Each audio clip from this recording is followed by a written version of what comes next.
Good morning. This is Pastor Barbara, aka Preacher with Parrots. Today is September 20th, 2015. This is Sunday morning. At the moment, uh, Sunday evenings, we're in the New Testament, and Wednesday evenings, we're in the Old Testament.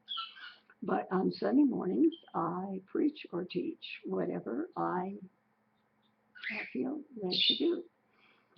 Last week, we started a series about the sadness that causes people to consider um, suicide. So this is part two. Um, we have a live, Sunday mornings is my least well attended class, um, but we do have a live program going on at the same time. And sometimes that becomes obvious in the middle um, of a video.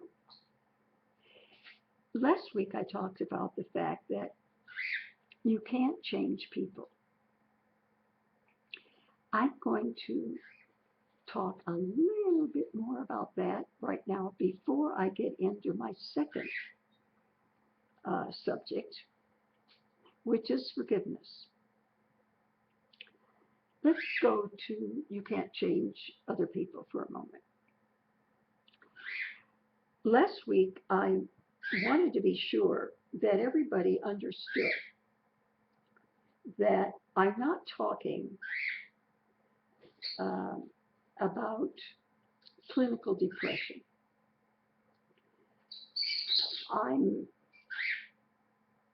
not a psychiatrist. I'm not a psychologist. And while counseling um, is done both in the ministry and in psychology and psychiatry, um, I wouldn't want anybody to think I was representing myself as a person with medical knowledge. But, I have no training, a little, but certainly don't want anybody that has clinical depression to think that by listening to these sermons and following the advice we give is all that you need to do. But there are those that are just so sad. Their life is so miserable, so sad, that they just feel there's no reason to keep going. Suicide is always a scary thing because none of us, at least I don't know about you, I don't know anybody who claims to have gone to heaven or hell and come back. There are those who say they have, and I am not one of those, and I don't know anybody who is, so I'm not an expert on that either.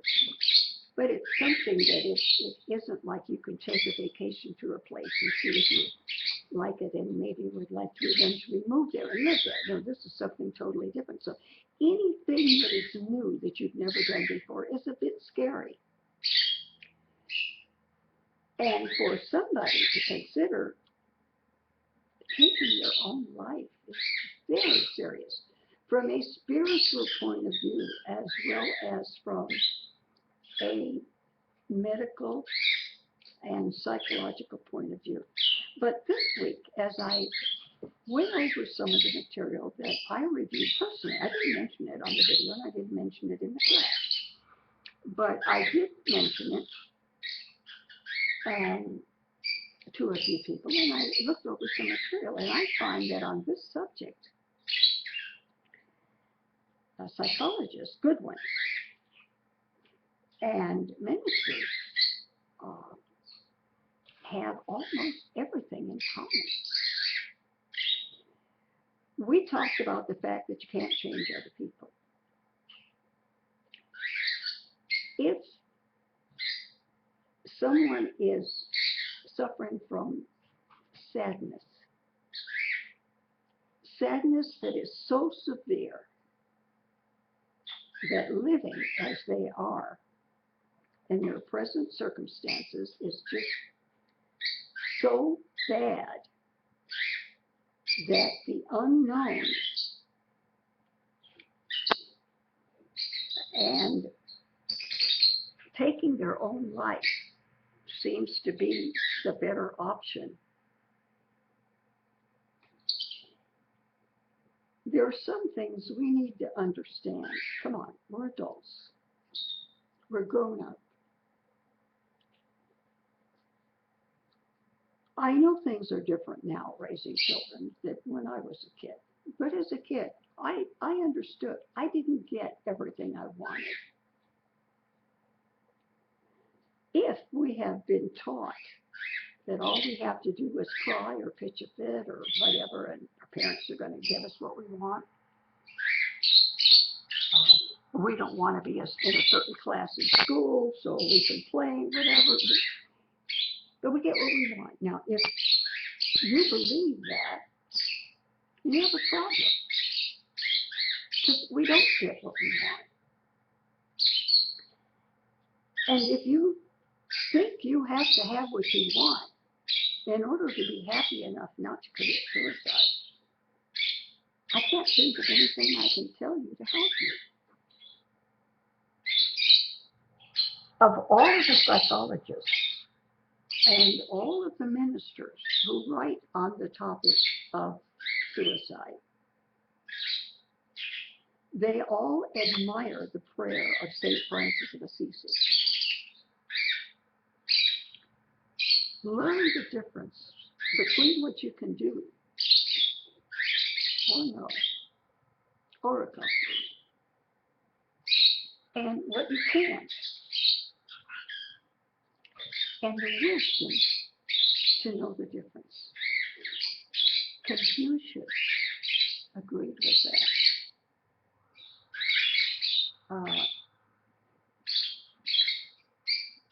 I'm trying to think of the other religious person that agreed with that, not non-Christian, non-Jewish.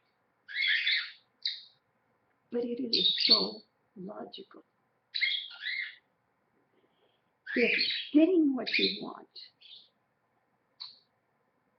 having other people change their way of living in order to keep you happy, that's probably not going to happen. Hi, James. Glad to see you here this morning. So, what do? Grow up. Realize you're not going to have everything you want. You're not going to be able to surround yourself by a lot of people who are going to change their lifestyle, their wants, their way of dealing with you just to keep you happy. Some people might, but there are going to be most people that aren't. I've dealt in the last month with 4 different people who had committed suicide. One was successful, and they buried that person last week. Another did get the gun to the head, but it jammed. The other 2 did not go that far. One is seeking treatment, and the other is dealing with me.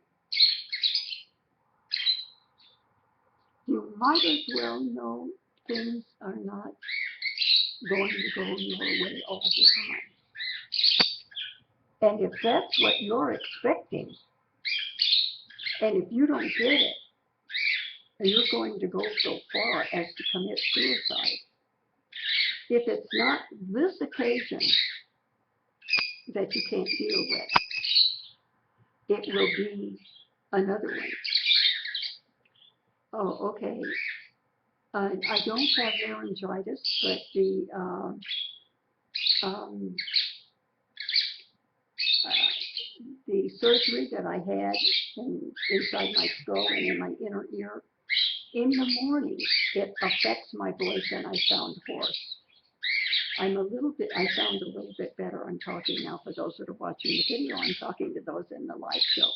And they're trying to, I think, wonder if there's something the matter with their sound. So this is sort of what I sound like in the morning. And the worst thing, that I haven't got my hearing back on that ear. And I can't even hear what I sound like when I watch my own videos. So I can't even self-correct because I don't know what I sound like.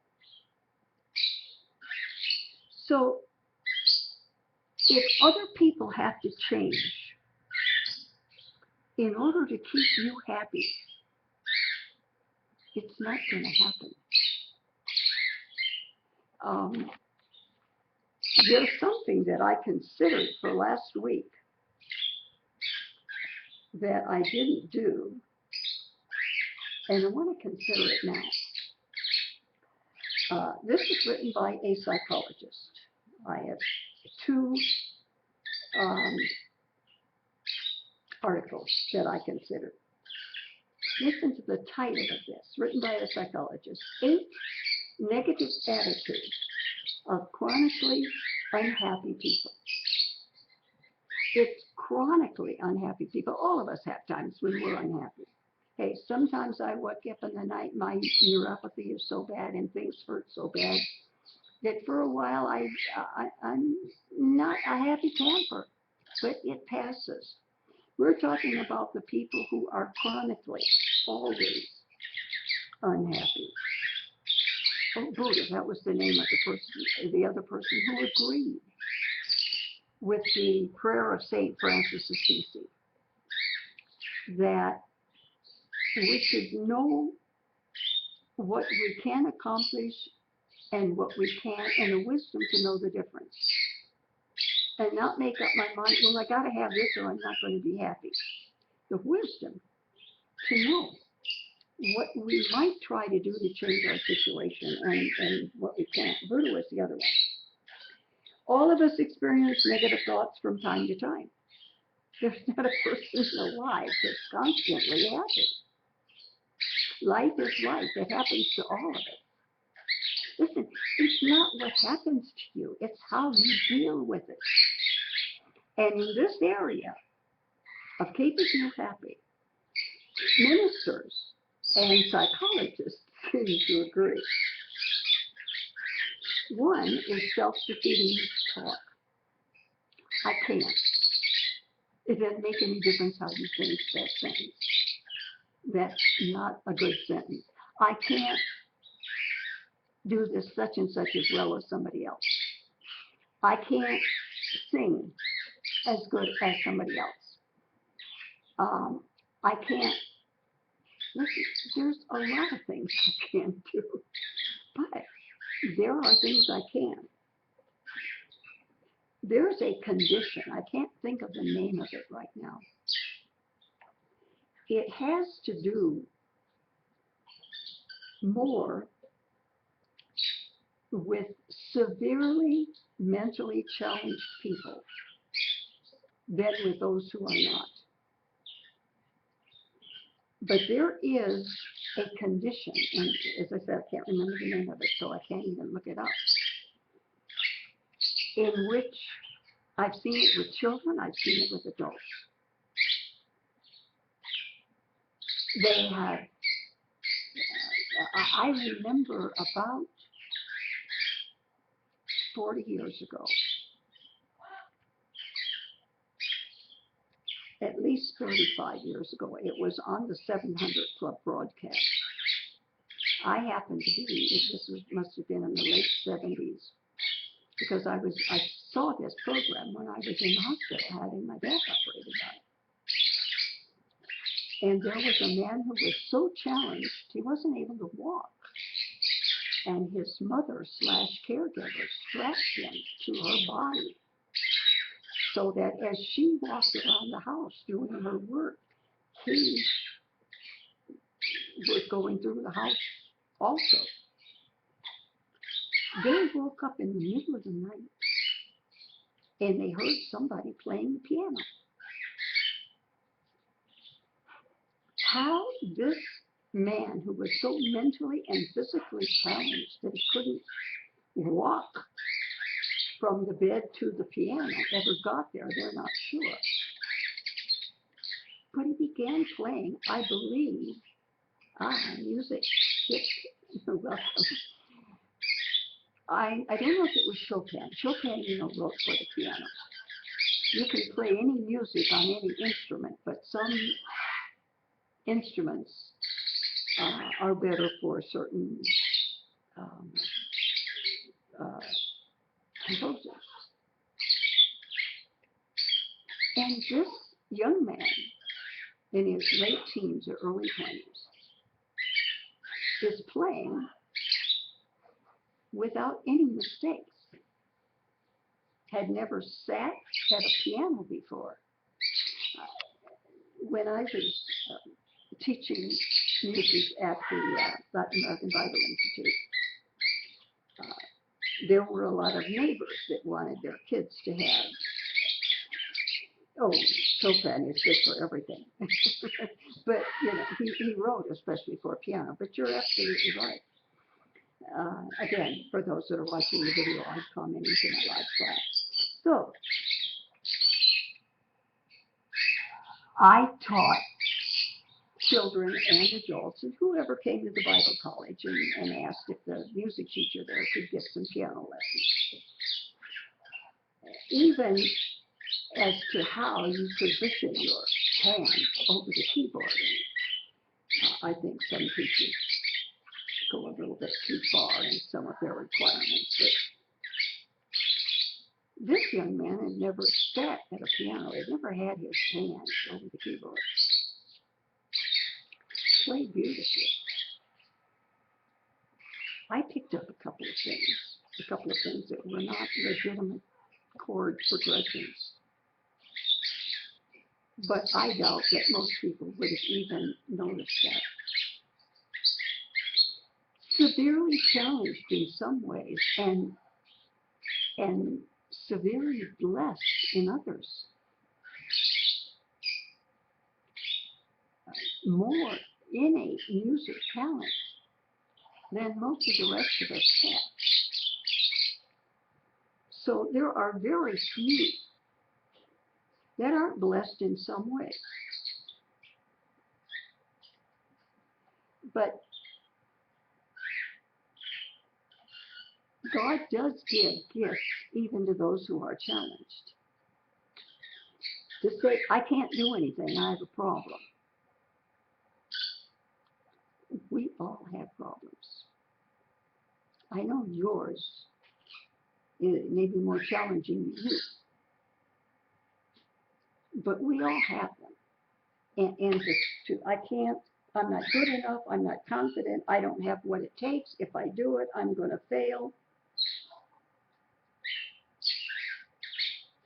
Would you tell a friend of yours, you're not good in it? Of course not. What's number 2 out of the 8 suggestions? Negative assumptions. You just assume you're not going to do well. Negative comparison with others. You will always find somebody that can sing better than you, can play the piano better than you, can do some other things better than you.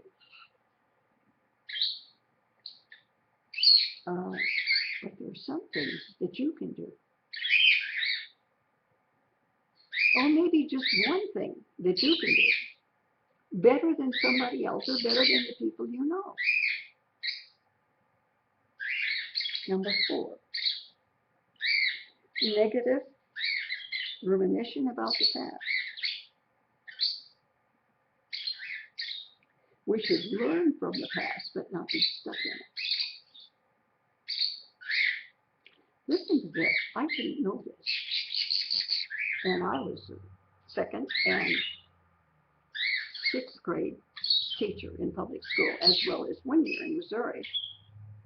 I was passing through. I was 19 years old, but I had 3.5 years of college behind me. Half of them as a music major, so I taught that year in Missouri, just music in the elementary school. I thought I should know this, but I didn't. Abraham Lincoln lost 8 elections. He failed twice in business, and he had a nervous breakdown before he was ever elected president. And life wasn't always great afterwards, but before that he lost 8 elections, failed twice in business, and had a nervous breakdown. And yet, look what he accomplished. What if he had stopped sometime before that? So as far as comparing ourselves with other people, or worrying about our own past, because up till now, we may have had more failures than successes. Number 5 is disempowering beliefs about difficult people. And this goes with what I said before, you can't change other people.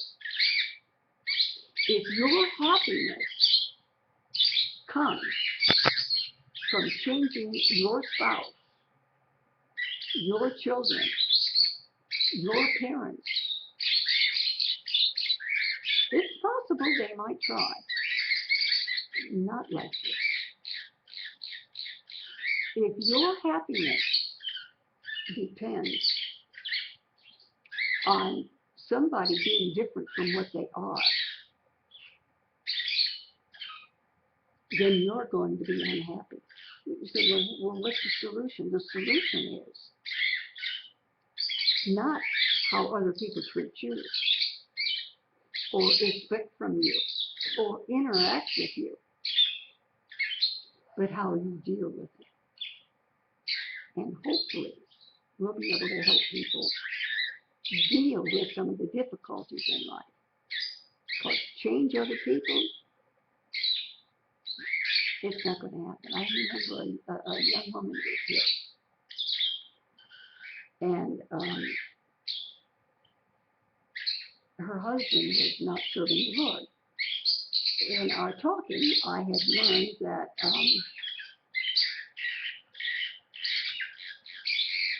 she had known him about 2 or 3 months before she married him. And I'm amazed that women, it can happen to men too, can be so mistaken thinking you can know somebody in a couple of months. I used to say the best place for a preacher to get a wife, or a woman that wants to marry into the ministry to find a husband, the best place was in Bible college, because we went to chapel every day. That's church. We had classes with the other students. We ate in the dining room together. We studied in the same library. We washed our clothes in the same laundry. We were constantly very close and very observant and very tight with all the other students. If you only know how somebody behaves on a date, well, anybody can behave themselves for a few hours or a couple of times a week. But going to Bible college with somebody is being as close as, or more so, than being raised in a family with somebody or living next door. You know them, you see them under every possible condition. When they're happy, when they're disappointed, when they've lost something, when they don't have enough money to pay their next month's college bill. You see them under every possible circumstance. And that still is no guarantee that the way they are now they're going to continue to be, but it's more likely than just judging a person by how they're behaving on a date. And she said, but he went to church frequently and everything. And I said, yeah. And you kept your hair just perfect. Your clothes were perfect. You wore heels. He just finished me. He said, how'd you know that? Come on, I'm a woman. I know these things.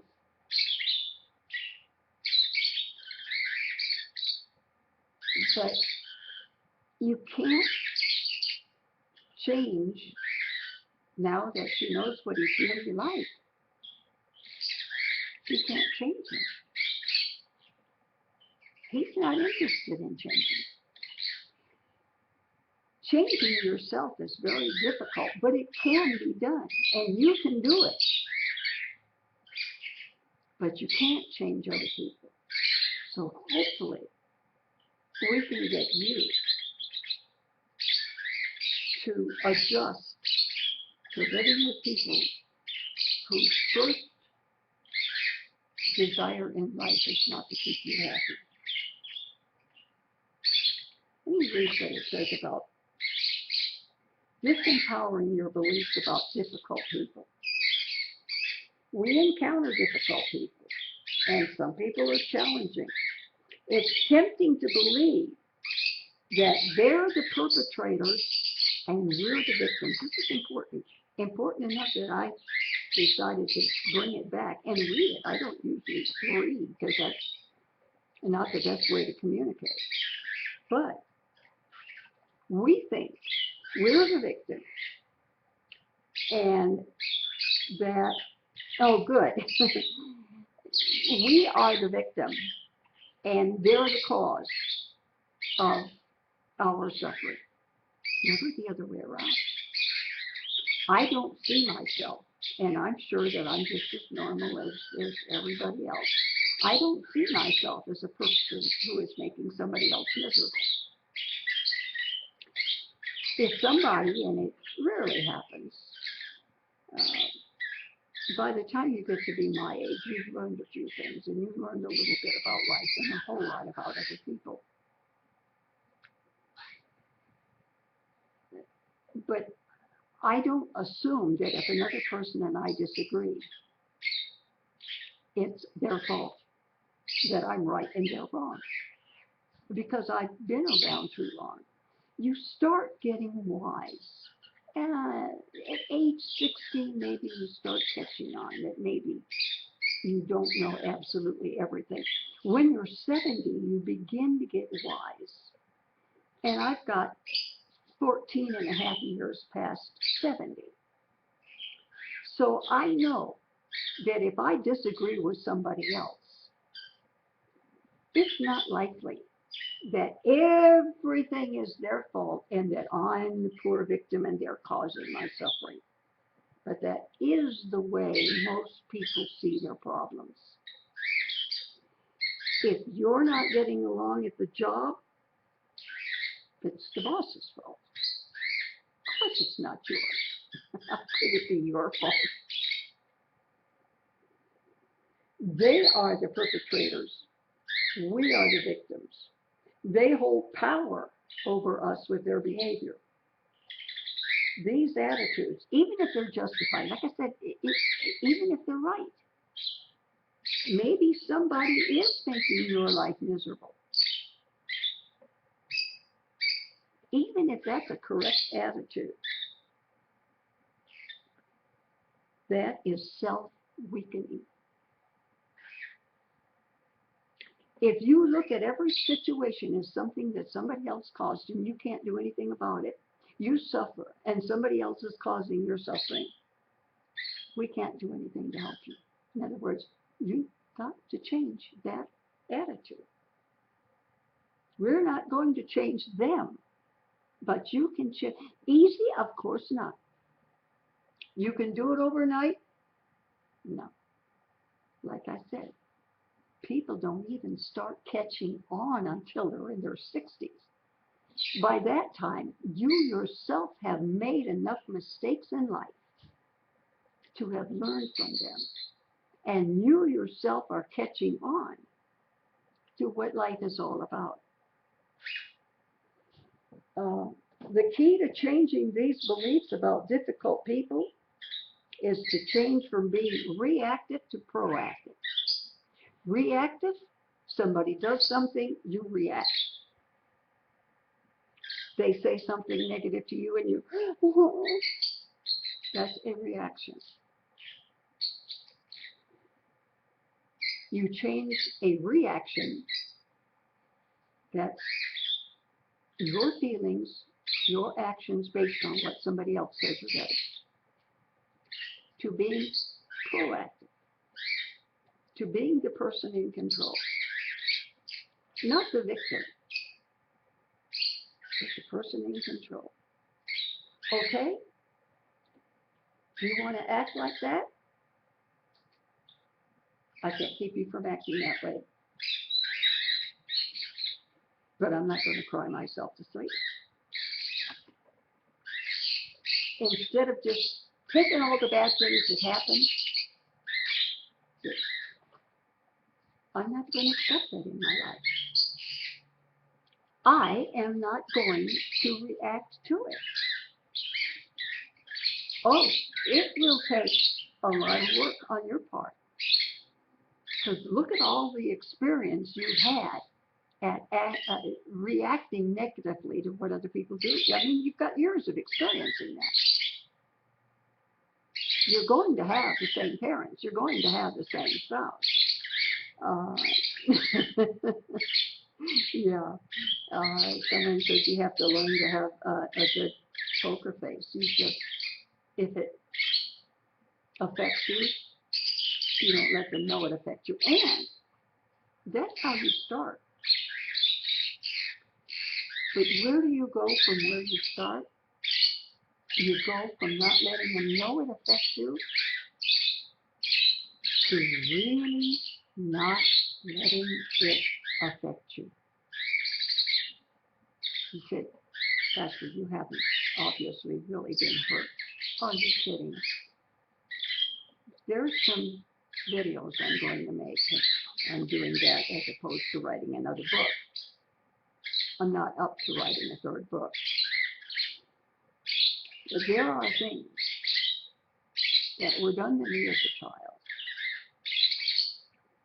that my relatives only wondered what my life could have been like as a child.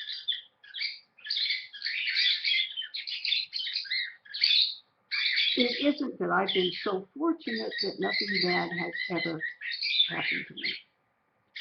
I was blessed that as a child, I knew this person has a severe emotional/mental problem. And they can't help doing what they're doing. I just happen to be getting the splashback from what's going on. I have lived through things no child should have to. I was 11 years old when I gave my heart to the Lord, and truly believed the Lord would take care of me, and He has. And because I was young, I didn't get into habits and sins and vices and lack of control that many young people did, because now those that are 11 and 12 years old do get into things. But when I was a kid, you were 14 or 15. And so by living my life for the Lord, I've protected myself from many things. But I was a victim. I've had things happen to me that, because I learned literally to give it to the Lord and not let it affect me. I grew from those experiences And there was nobody in those days to give you 8 beliefs about, what did they call it? Let me go back up here. Negative attitudes of chronically unhappy people. Nobody talked about it. Nobody knew about it. I became an expert at age 7, 8, 9. Okay? So I know what I'm talking about. I know it can be done. There are people that say, well, you never had to try to quit smoking, or you never had to try to, that's true. I didn't. I don't. There are some things I don't know. But being emotionally damaged at a very young age, I'm an expert on that.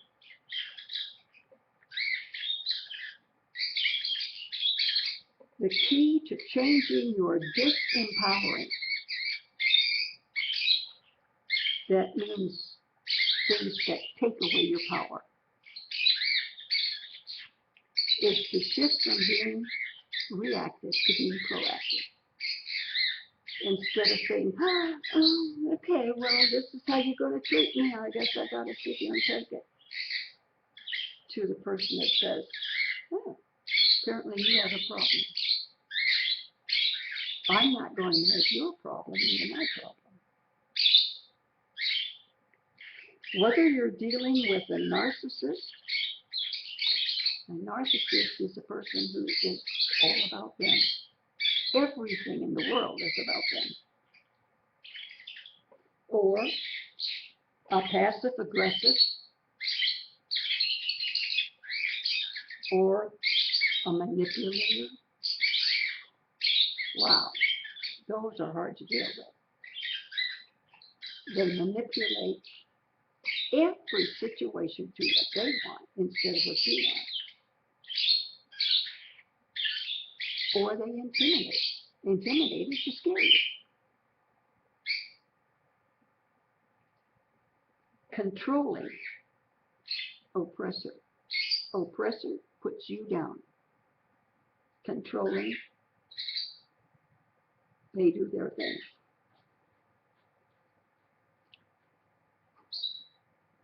I knew that by age 18, I could get out of a situation.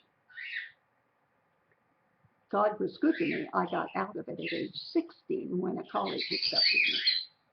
And people talked them into taking somebody that was underage, but that had a life that was almost too difficult for people to live with. And they had compassion on me. And I said when I was 19, I had 3.5 years of college because I had 16, 17, 18 and a half. So by the time I was 19, I had been in college for 3.5 years. But I could have gotten out at 18.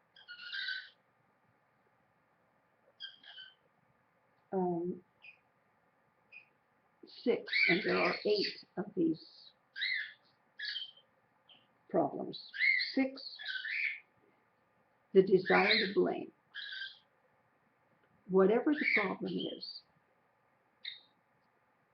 you make it somebody else's fault.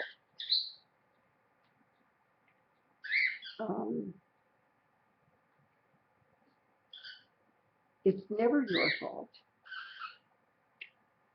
It's never a little bit mine, a little bit yours. It's always the other person's fault. You know why? Because if it's the other person's fault, you don't have to do anything. If it's the other person's fault, they got to shape up. They got to straighten out. They got to change. You don't have to do anything except be a victim. And oh, it's easy to be a victim. It's true that life presents many difficulties. And there's pain and suffering that other people cause.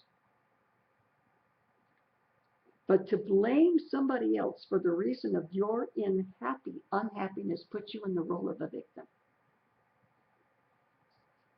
You got to turn being a victim into being victorious. And please, I'm going to say it many times, this doesn't happen overnight. You don't listen to a tape and say, oh yeah, that's what I'm going to do. I'm going to fix my life up. It's a job. It's a long job. Even understanding what I'm talking about. When this video is over with, watch it again. You'll hear things the second time through that you don't hear the first time through. It's a process, but you can do it. It certainly beats suicide. Being a victim, being unhappy, not being able to control anything about it. No, you can control it simply by saying, I'm not going to let what you do make me unhappy. I'm in charge of my unhappiness. Even as a child, knowing I could look forward to age 18 so that I could get out of the situation. Those who are the target of the blame, they could care less. Let's say you have a spouse. Spouse lends itself to over a long period of time situation where, like growing up with siblings, in a couple of years, things change. You move out, you get on with your own life. But spouse is one that we can talk about also with parents. The situations change, but that same relationship is still there. Those people usually don't care that you're hurt. You want to be hurt? First of all, they don't think they've done anything to hurt you. And you know what? They might be right.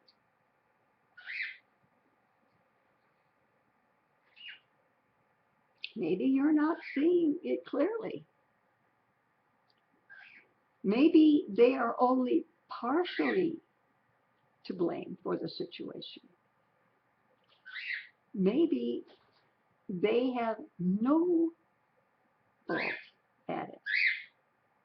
Maybe they do and they just don't care. You want to suffer? Suffer. I'm fine.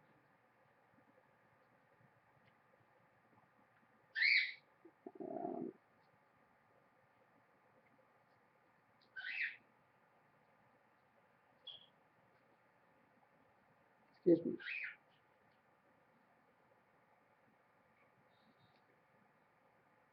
The habitual blaming over time. That means today, tomorrow, last week, next month, you're going to be blaming them for your problem. It perpetuates bitterness, resentment, powerlessness, and the victim suffers from what a Dr. Thoreau calls quiet desperation. You just think there's nothing you can do. So really, does it make any difference who's to blame? We want to change the situation. We want to change your unhappiness. It doesn't really make any difference who's to blame. But in considering who might be to blame or partially to blame, we have to be honest enough to consider that maybe we are 75%, 90%, 99% responsible for our problem. And let's just say that somebody else is 100% responsible for your being hurt. Just for the sake of conversation, your spouse is totally at fault for your being miserable.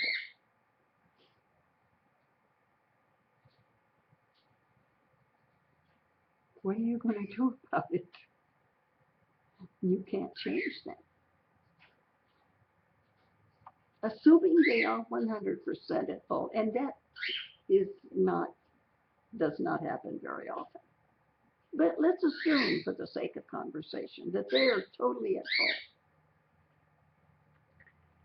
fault. Whoa, excuse me. I lost here we go. I'm struggling with this tablet here, getting it turned so that, all right, here we go.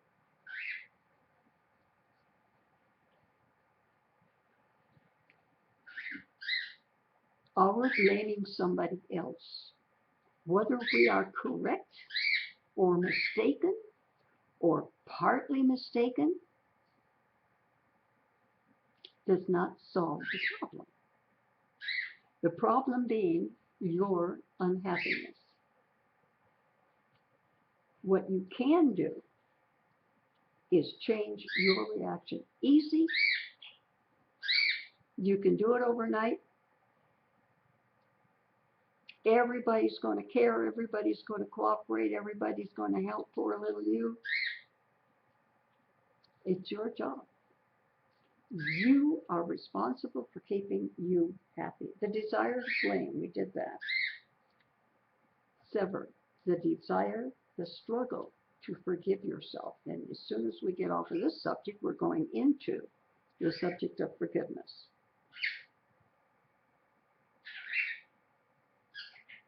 We all make mistakes. I hope you realize you're part of the human race. I know people that think they don't make mistakes, but I don't know anybody that doesn't.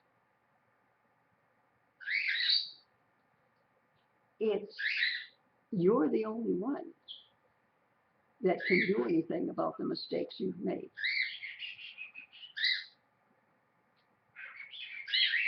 Oh, you may have a very close friend. You may have a mentor. You may have somebody that's trying to help you and pray with you through difficult situations and give you good advice and hug you when you need a hug and so forth. But still, you are the only one that can make these changes. When you look at your past deeds, perhaps you made decisions or took actions that you are sorry about. But it's done. You might think that you're flawed, you're bad. And instead of blaming somebody else, which probably isn't the case, you now are blaming yourself. How is that going to get you out of your pit of unhappiness? During these moments, be compassionate with yourself. Realize that very few things are totally that person's fault or this person's fault. Most things are a combination. Knowing now, you've had a chance to avoid making the same mistake. See, if you blame the other person, then your job is finished. There's nothing more you can do. But if you realize that you might be partly at fault, 99% at fault. Don't just say, well, okay, whether it's them, whether it's you. And remember, we're talking about many different kinds of relationships, neighbors, worker boss, siblings. I just happen to pick spouse because it's we're dealing with somebody our age and or close to our age, where we're parents and children. The level of understanding, the level of understanding clearly what's going on is going to be different. So many, many different kinds of relationships. I just happened to pick that one. Forgive yourself. Mistakes show that you're a human being. They're isolated points in time. Oh, that was last Thursday. That was 6 years ago. Whenever it was, it's in the past. So dwelling on, blaming yourself gets you no closer to happiness than dwelling on it if it's somebody else's, regardless of who is at fault for your unhappiness. It's past tense. Tell yourself, I made a mistake. That doesn't mean I'm a bad person. And who is the intelligent person who made that statement? I have quoted from Buddha. I have quoted from the Bible. Who is the person that says, forgive yourself? Everybody makes mistakes. They're not permanent reflections on you as a person. Tell yourself, I made a mistake. Who came up with that brilliant statement? Mayo Clinic. The fear of failure and the fear of making mistakes. There are some people that isolate themselves because they're afraid that something that happened in the past will repeat itself. You may think you're not good enough in some ways. And you're not even going to try to change things, the things you can change. Because you're afraid if you try and you don't succeed, you're even in worse shape than you thought you were. Setting standards that are too high are not good. Not setting standards, not making change because you might not do it right. That's not good. But doing nothing because you may not succeed perfectly is not good either. Studies have shown that there's a correlation between perfectionism and unhappiness. And it's the unhappiness that's the word for this whole series. Because I've decided that we're not talking about clinical depression, we're talking about unhappiness, something that you and I as non-professionals can deal with and be successful with. Try as we might, it isn't human to be perfect. And it certainly is not possible to be perfect all the time. We have to recognize truth is truth, and we don't like to. I could have blamed many, many things on what I went through as a child. And I think when a child is made to be, or situations occur for which that child could be unhappy, it is the child who we should least expect to come out on top because they have no experience and they have no understanding. This person has written a book called How to Let Go of Negative Thoughts and Emotions.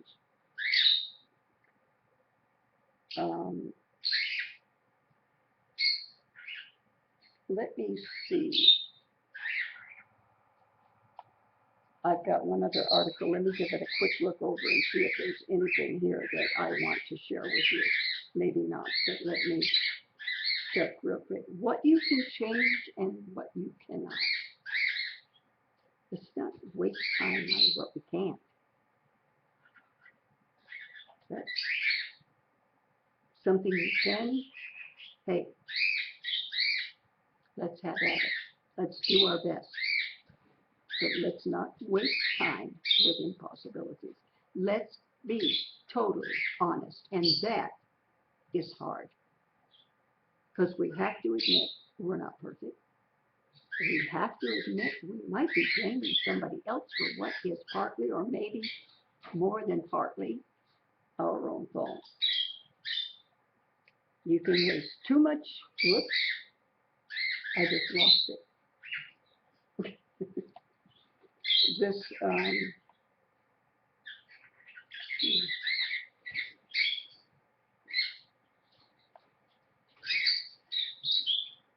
here we go.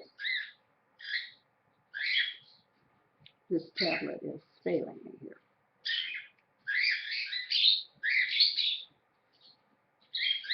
To spend time wasting energy trying to change something you can't change is a waste of time. It causes frustration. It causes anger. Our behavior tries to defy the reason and logic. These are things you can change. And this article, along with a couple of others, credit a latecomer to the scene, Dr. Philip McGraw, Dr. Phil, with a couple of comments that are very good. One of the things he says is you can't change what you don't acknowledge.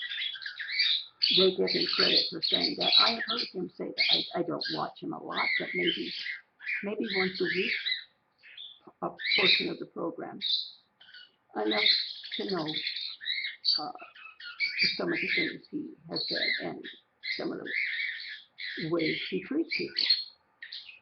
If you don't admit there's a problem, you can't fix it. You have got to know there's a problem. You've got to know that fixing the problem, this particular problem, is your job. And if you don't acknowledge that, nothing's going to change. The other thing they give him credit for, and I do recall having him said, there's one thing that I've heard him say, that, how's that working for you? What do you do when your kids do such and such? Well, I do this. How's it working for you? You can say it's the easiest, it's the least expensive, it's the most logical. It's not, if you tried it and it's not working, then you're going to spend more time taking a medicine that isn't curing you, doing something that's not working. Okay. These are the things you can change. You can change your present behavior. Whatever you're doing now, you can change. You can change your future behavior. Just because you've always done something a certain way doesn't mean you have to. You can change it. You can. Somebody else can't. That's something that you can. This is the big one. This is the reactive versus proactive of what you do based on how people treat you. This you can do. You can take responsibility for your unhappiness or your happiness. This is it. You can change how you respond to the behavior of others.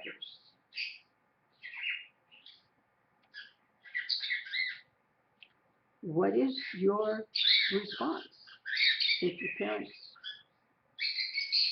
won't let you do something that you really want to do, won't let you date a certain person, won't let you drive the car, won't let you...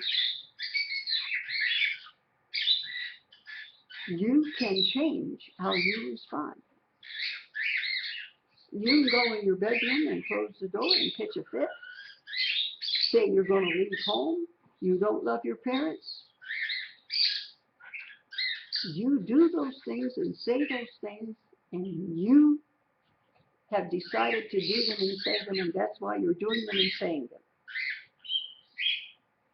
I can't change it, so you can change it. You can change your actions after somebody, maybe you, maybe them, maybe a combination of both of you, decide that a certain thing is making you unhappy. You can change how you respond to other people's behavior. You can't change their behavior. Only they can do that. But you can change how you respond. And I will repeat it again. It isn't something you learn overnight. It isn't something you decide you're going to follow through with a certain pattern of reaction and you're always going to be successful. No way. But as far as who controls your reaction, that would be you. You can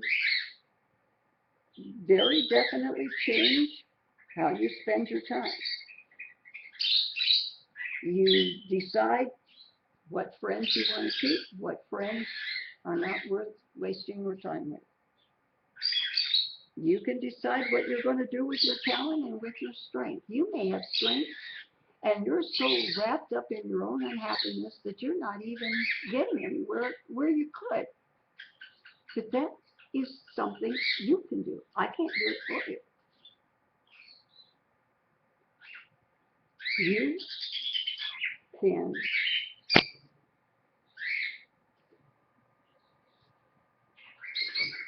determine how you will deal with impulse control.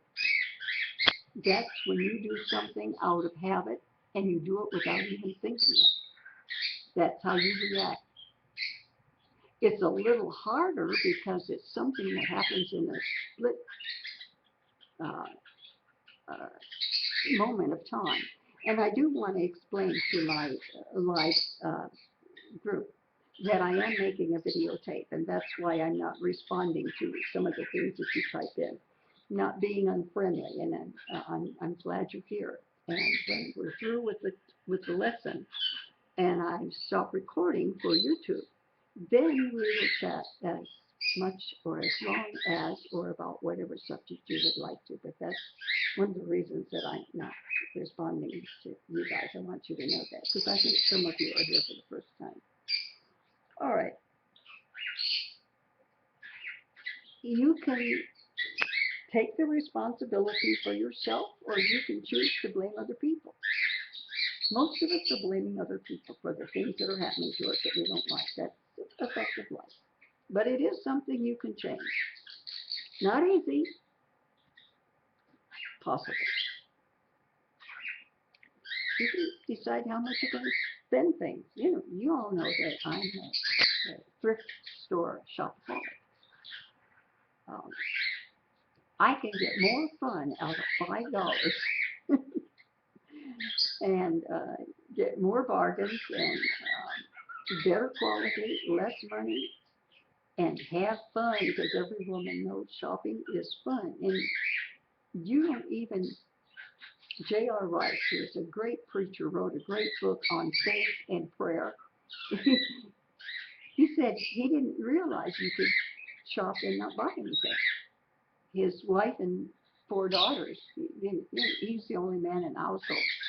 And he was a minister. You would think he wouldn't know anything about this. But they were all going to go shopping, and so he thought he had to give them money. They said, no, we don't need money. You don't need money?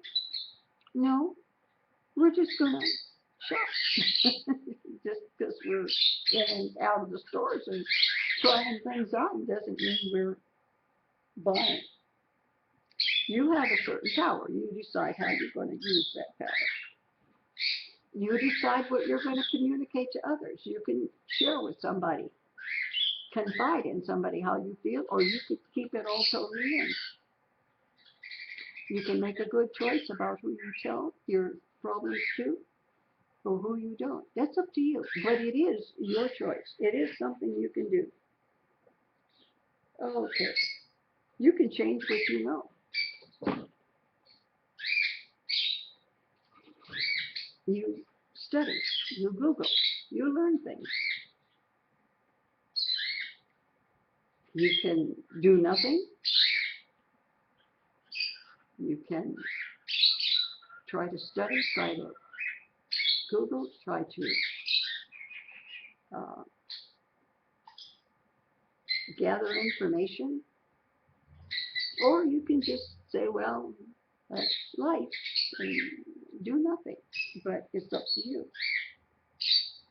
You can decide how you think. Your goal.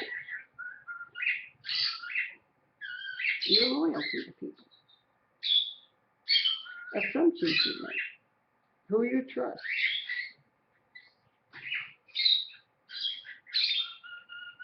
Who you have compassion and empathy to. You can decide whether you want to be afraid of somebody or not. You can decide somebody is not really a friend.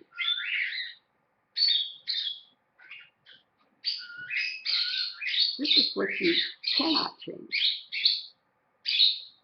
So see, if something you want to change is on this list, then I'm going to read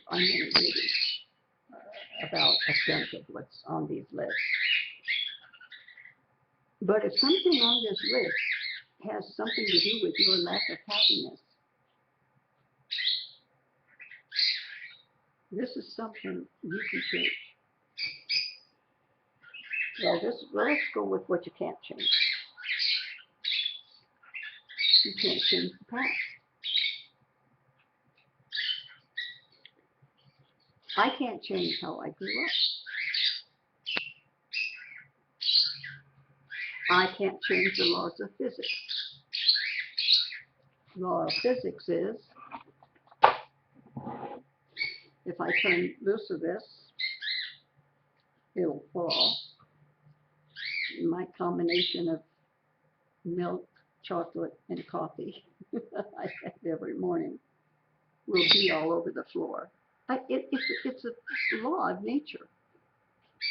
One of the laws is that if an object is in motion, it will continue in motion unless something stops it. And if it is stopped, it will remain stopped until somebody moves it and gets it going. Those are laws of nature. You can't change them.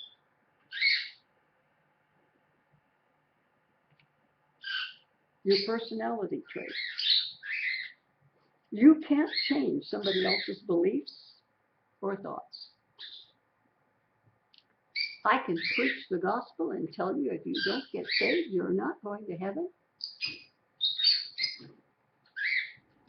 But it is ultimately somebody else's choice. I can't make a choice about somebody's eternal salvation and where they will spend eternity. That's not for me to make. I can't.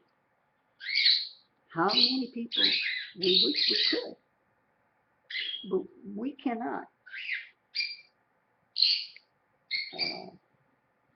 change it says here you can't change your sexual preference, your talent, your human needs. We all need to be loved. I don't think any of us can change that and decide, well, we can make it through life without being loved. We all need to be loved. Don't waste your time and energy and money on those things that you can't change.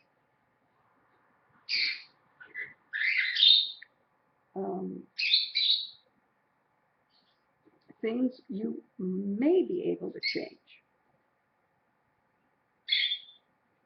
If you have a conversation, watch this video together with a person that you believe is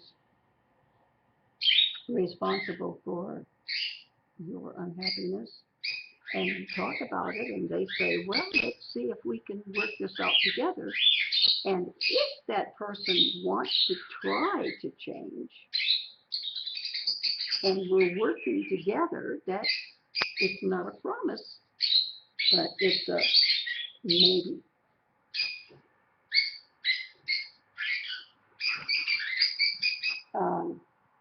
You can't change another person, but you can change how you treat them and how you react to how they treat you. All right, I sort of said those things, the same thing, many ways, and I don't think sticking with it,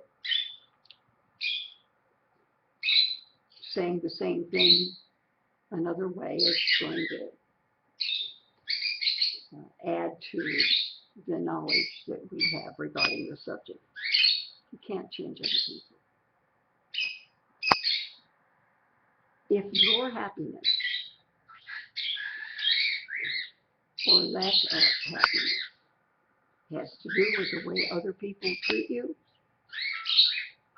please understand you need to start reacting differently. You cannot change what they do.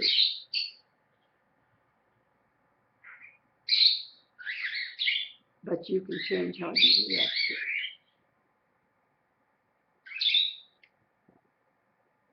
How you go about that, that takes time. It takes understanding. It takes a lot of work, but it can be done. You can change what you do about how people treat you, but you cannot change them. They will be who they are. Don't let what other people do affect something as important as your happiness. And we're on this subject because recently we've had those not suffering from clinical depression or anything that medication or a change in medication could help. But people whose happiness depends on somebody else's words and actions, you can't change them. Now, I want to go to the subject of forgiveness. I'm going to read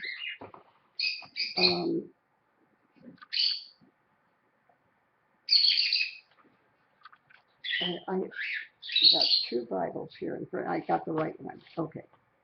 I want to read two different portions of Scripture, not long. There's a lot I could say. I just want to make the point and move on. We're talking about forgiveness. Before I get through today, I will talk about, and I'm thinking that we've already gone into this for about an hour. Okay, I've only got a half hour, so I was thinking of ending this video and starting another one, since we're changing from you can't change other people to now discussing matter of forgiveness. But I'll leave it at that. Okay. Just one occasion, and there are many of them in the Bible. This is Matthew 18. I think it's verse 22. It's verse 23.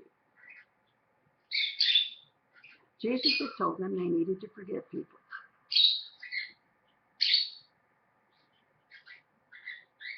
There is so much about forgiveness that we don't understand. We think if somebody has hurt us and we say, I will never forgive that, most of us think we are hurting that person by saying, I will not forgive you. And nothing is farther from the truth. When you withhold forgiveness, it sounds like it's not even fair, but wait a minute, maybe before we're through today, we can make a little bit of sense from it. When somebody is mean, when somebody is hurtful, especially if they purposely do something with the thought in mind that they're going to hurt you, if your response is, I will never forgive you that, if you think that hurts them, it doesn't. To the contrary, it hurts you.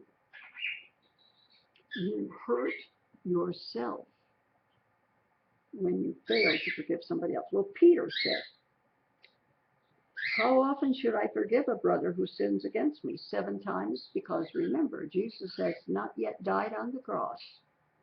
We are not in the period of salvation and grace. We are still under the law of Moses. And there were laws.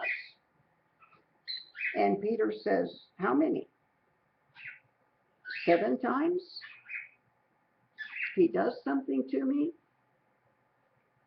takes my car and wrecks it. And then tomorrow, I get another car, they take my car without asking me, get the keys, drive it, wreck it. How many times is this going to happen? And I still have to forgive. 7 times?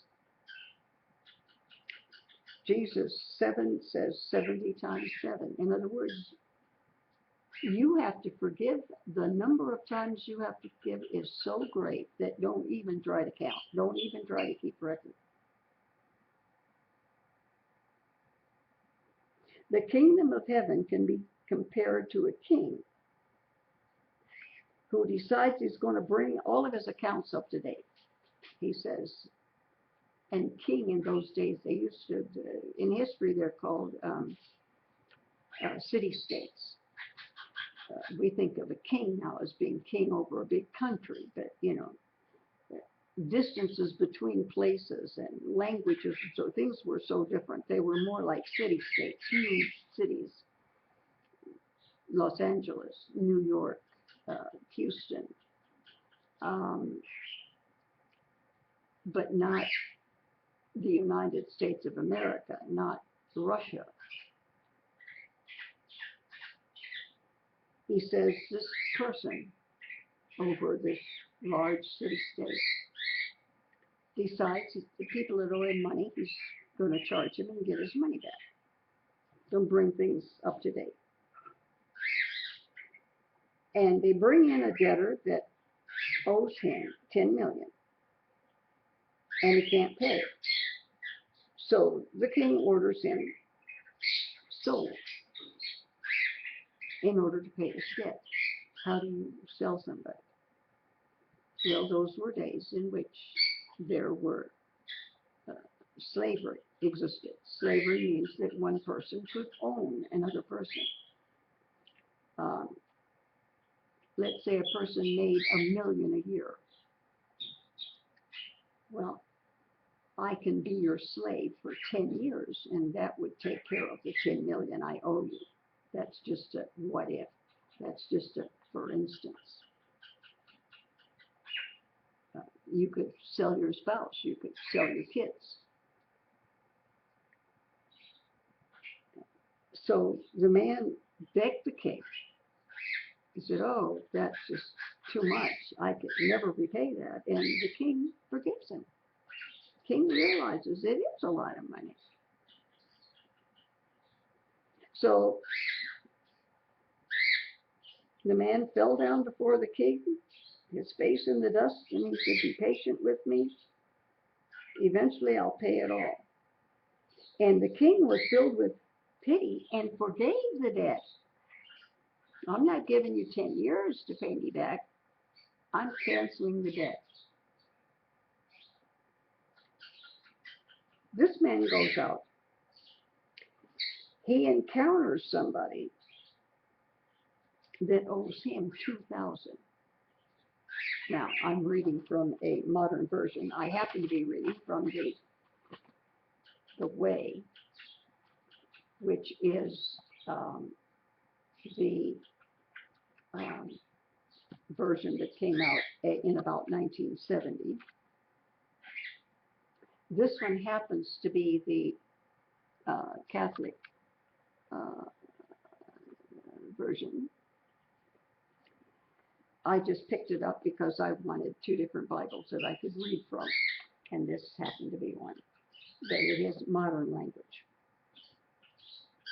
So it was talking about $10 million that was forgiven as opposed to 2,000 that somebody owes him.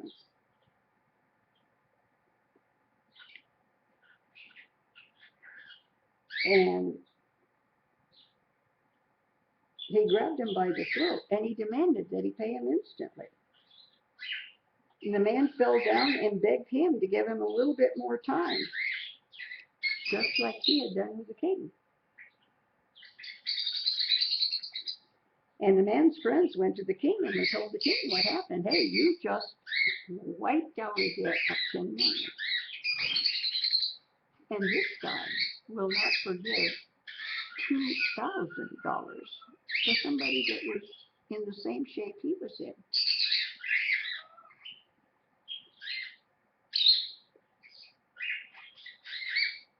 And the king said, you evil-hearted wretch, here I forgave you all that tremendous debt just because you asked me to. And you wouldn't forgive somebody else a lesser amount? And the king was so angry, he sent the man to the torture chamber until he paid every last penny due. Now, what that is and what they did, all of that's not important. Just what's important is this. He had a huge need, and it was forgiven. The debt was forgiven. But he himself did not forgive somebody that owed him. In other words, he had a standard for himself, and then he had a standard for other people. So they sent him. So shall my heavenly Father do the same to you, if you refuse to truly forgive your brothers. Now, actually, whether you forgive or not is not optional. It isn't something over which you're in a position to make a choice. You really aren't, but we'll get to that in a minute. Some people have hurt you, and they don't know it. Maybe you're easily hurt.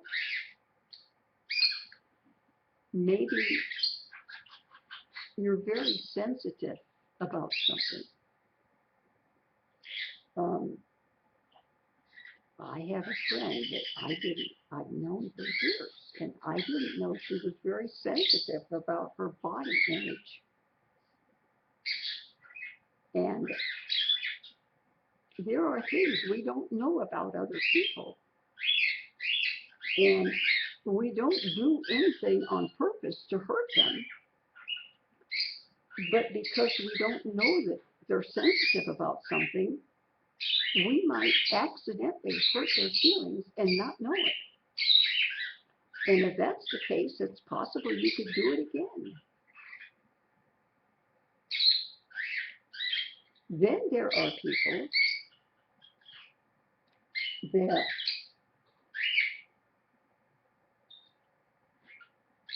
don't even care whether your feelings are hurt or not. That bothers you? I said this and you got upset? They hurt you, and they're just now learning that they hurt you. They didn't do it on purpose, but now that they're thinking it over, they're thinking you're being a little bit overbearing on this matter. You shouldn't get upset so easily, and they don't care. There are people who are raised differently from the way you were raised. And they don't know that some things are not kosher, some things are not done. You don't use certain language with people. You don't treat people a certain way. But I don't know, maybe their parents didn't teach them, maybe both parents each had two jobs and the kids kind of had, I don't know. When I went to Bible college, I was 16,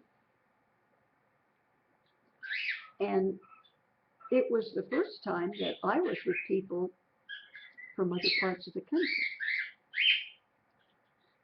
And there were people that it didn't have an indoor plumbing. And I'm talking about a bathtub.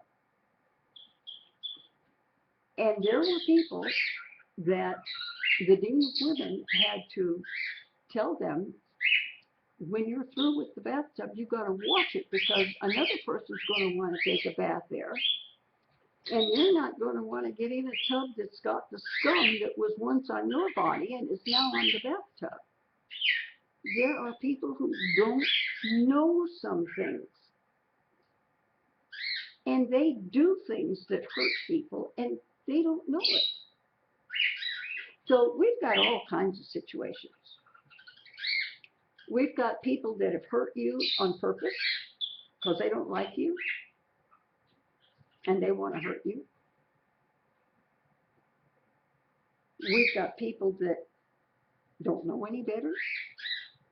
They don't know that what they did isn't something that nice people don't do. Or they think you're a little weird in getting upset so easy.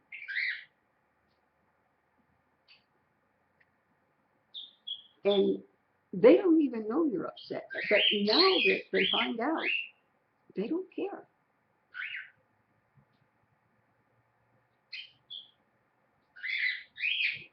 When we're back to what we were talking about earlier, that you can't change other people. It's not likely that what they did to hurt you, they did with the intention of hurting you. But if they did, you can choose to forgive them or not forgive them.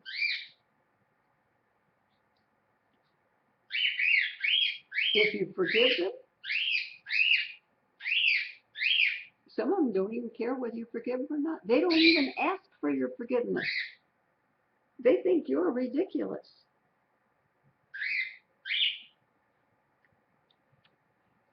Some may have done what they did to hurt you on purpose. and they will do it again tomorrow, and they will do it again the day after tomorrow. How you react to it is up to you. Now remember, whether you forgive them or not has nothing to do with them. You are carrying around the hurt. If you embrace that hurt and say, you hurt me, and you don't even care, so I won't forgive you. The person who did it on purpose to aggravate you could care less whether you forgive them or not. They think you're ridiculous to begin with.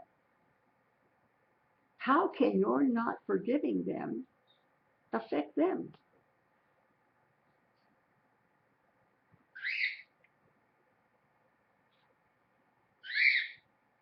The Bible says that we should be so sensitive to the things we do and we choose to do. Not what somebody else does or decides what to do or doesn't. No. Is there anything that I can do to improve the situation or make the situation better? That if and remember, Christ hasn't died yet, we're not under grace, we're still under law. Jesus says, if you are going to bring a gift to God, and you're preparing your gift, you're ready to go to the temple, you're ready to make your sacrificial gift, and you happen to remember that somebody has something against you, you don't have anything against them, but you remember that they have something against you. Here again, you can't change other people. Maybe they don't care. Maybe they do. That's not within your list of power, what you can do. You can't change their mind. You can't change them. But if you think, there's this brother in the Lord, we don't agree on something, let me go try to fix it. You go and you say, look, I think there's a problem, and I'm sorry for my part of it, and I'd like to erase the problem. I'd like the problem not to be there. What that person does, you can't control it. Again, they might think you're stupid. that bothers you. A little thing like that bothers you. They might think you're overreacting. They might not like you. And they don't care about your feelings. You can't control that. But you have gone and you've tried to take a situation that could be made right. You've done your best. You are not responsible for whether they accept an attempt to fix things up or not. It is not within your control. It is within your control to go to them and say, look, I feel a certain tension. Let's see if we can fix it. That you can do. Whether the other person wants to deal with it or not, or thinks you're being stupid or you're being foolish, you can't control that, so don't even try. You go, you tried, you did your best, forget it. God knows the truth. God knows you have nothing against them. God knows they're not doing anything they can to fix the situation. So don't worry about it. If somebody has been really mean, they're just a mean person, and seeing other people suffer gives them great joy, you can't do anything about that. So put that at the top of the list of things you're not going to let get to you. If you carry around unforgiveness, you are hurting yourself.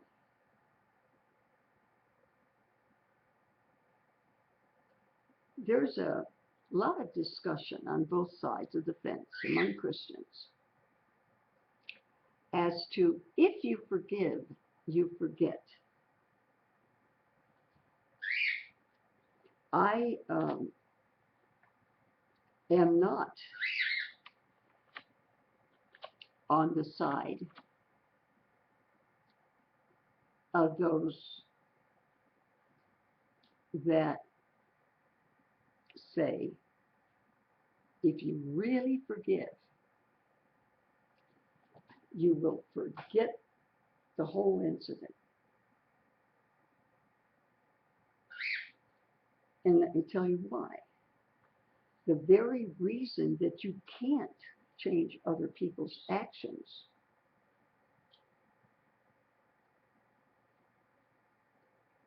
when you forgive somebody what they did that hurts you, and I'm checking the time, I've got, 7 minutes to go?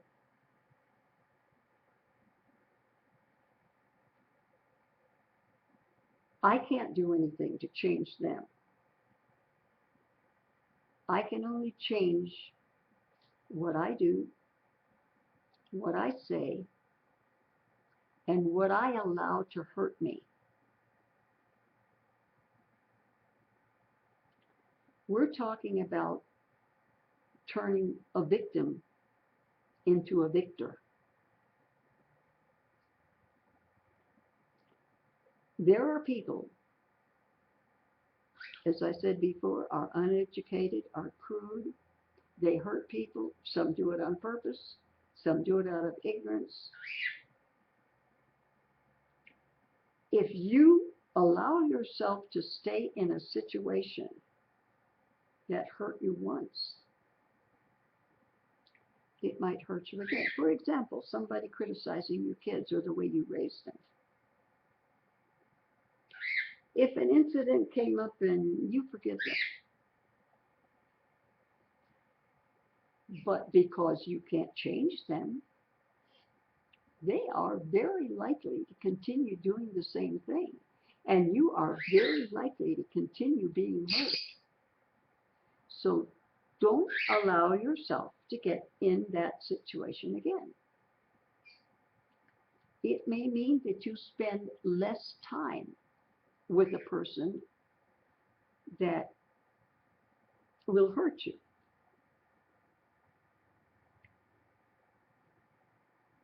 Let me put it this way.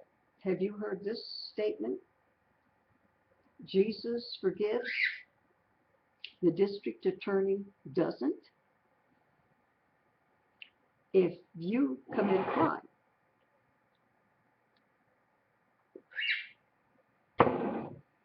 you injure somebody, you hurt somebody, you take a life. If you go truly sorry for what you did, full of repentance, meaning you're so sorry that you don't intend to do it again,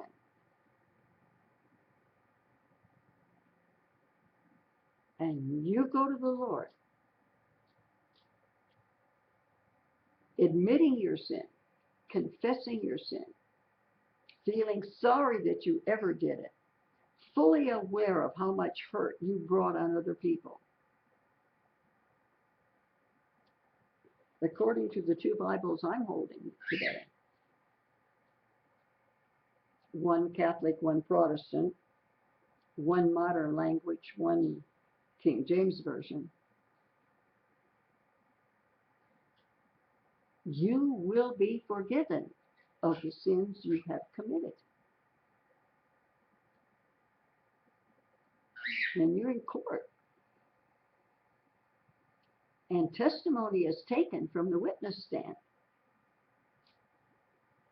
and you're found guilty, you will go to jail. The fact that Jesus has forgiven you, there are things that we do for which we will pay the consequences. If the person who has hurt you, on purpose or accidentally, is the type of personality that they are, and you're the type you are, there's no law that says the two of you have to become friends.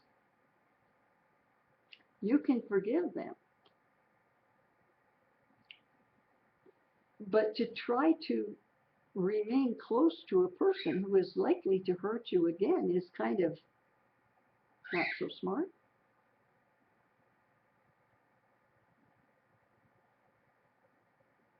If you were in a certain situation that resulted in something,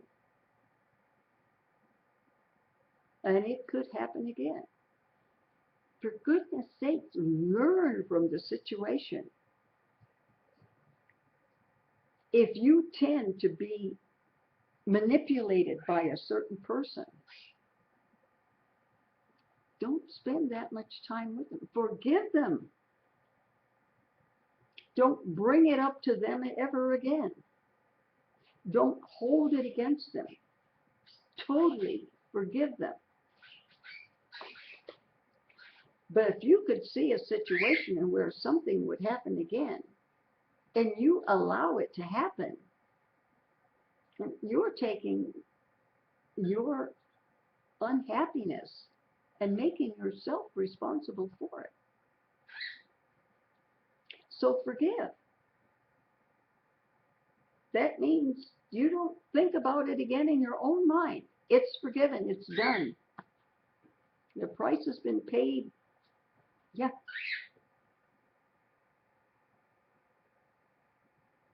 But to not learn from any life circumstance,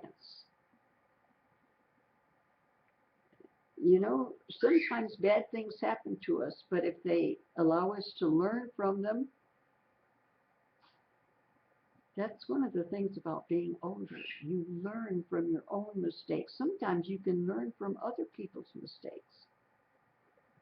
But learn from mistakes. And don't put yourself in a situation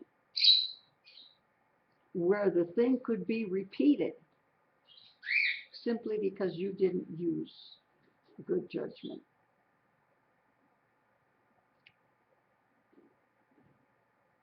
And if the thing could easily happen again, take steps to make sure it doesn't. That's why when it says forgive and forget, don't forget to learn from the situation and not have it repeated. Now, I said earlier that forgiveness is not an option. Let me get the other Bible.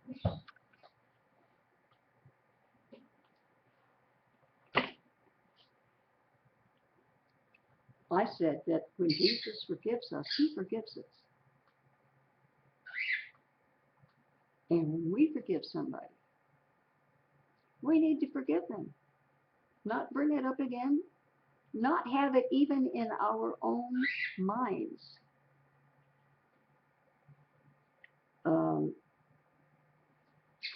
Jesus' disciples came to him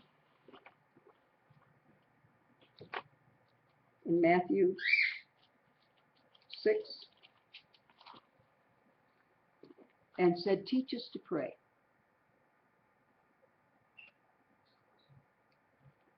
Our Father. This is the model, standard, sample of how we should pray to the Father. Our Father, who art in heaven. We begin by worship. Hallowed, sacred, be thy name. Understanding who God is and who we are in our relationship. Thy kingdom come, thy will be done. There is a plan, there is a future, it's going to happen. Keep me, Lord, in your will. Thy will be done, thy kingdom come, thy will be done on earth as it is in heaven, because heaven is being run the way Jesus and the Father want it run. That's why we have demons on earth. 1/3 of the angels rebelled and were kicked out of heaven. God is running heaven the way he wants it run. Thy will be done on earth. Make me cooperative with doing your will on earth, as your will is being done in heaven. Then we come to the list of the things we want and need. Give us this day our daily bread. I'm not reading it. This is in Matthew 6. Begins in verse 8.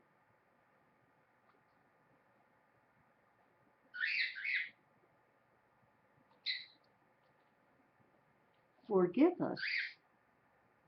Now, if you're using the version that says, forgive us our trespasses, that means sins, as we forgive those that trespass against us. We're saying, the people that did us wrong, forgive my wrongdoings, like I forgive those who did me wrong. Wait a minute.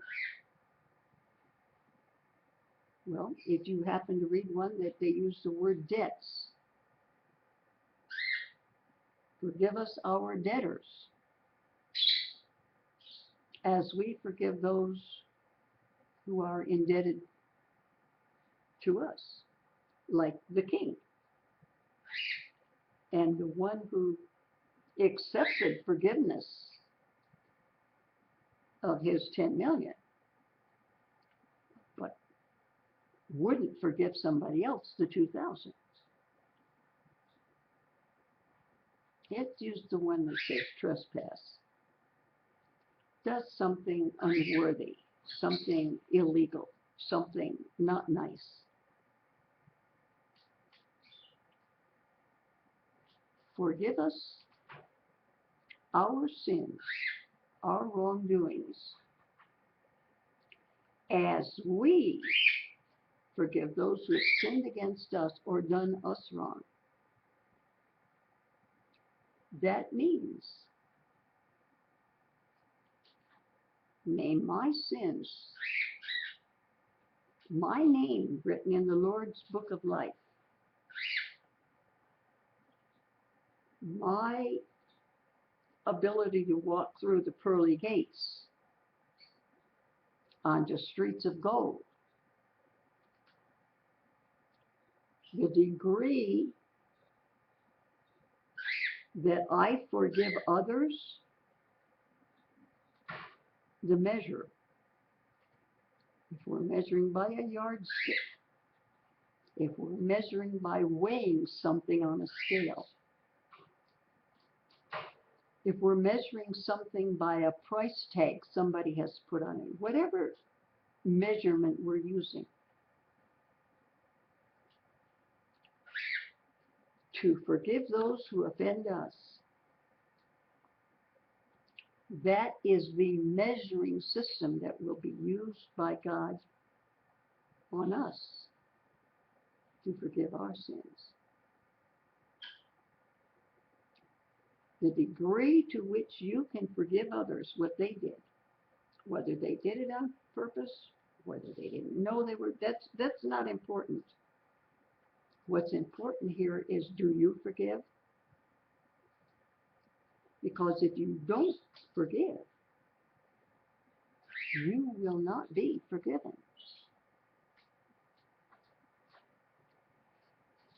So if you plan to go through the pearly gates and walk on streets of gold, you had better forgive others. Because carrying that lack of forgiveness,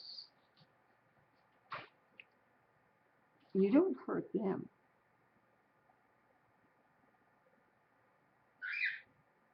They will have to deal with God for what they did. That has nothing to do with you. What does have to do with you is, can you forgive those that have hurt you? It is a mental decision that you make. And it is a choice. It not only has to do with your happiness or your lack of happiness. You want to remember those things and say, I'll never forgive you? As I said before, half of them are going to laugh in your face. They could care less. If you don't forgive, now, that doesn't mean that because you say, I forgive you, that you're saying what you did didn't hurt.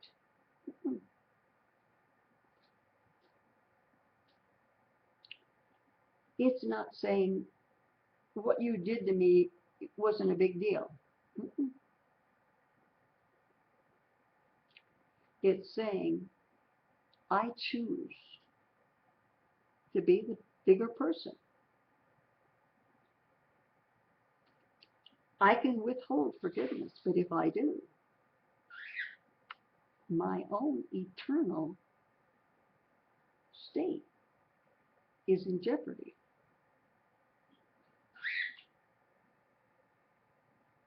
Doesn't mean suddenly you're saying, oh, it was no big deal, it's okay. No, it was a big deal.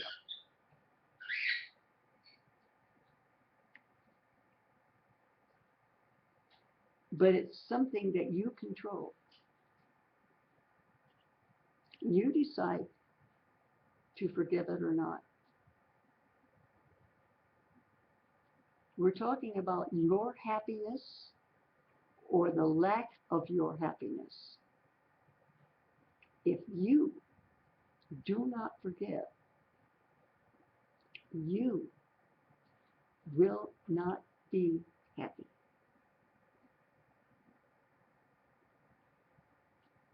Your standard, what you were taught growing up, what you think, has nothing to do with it.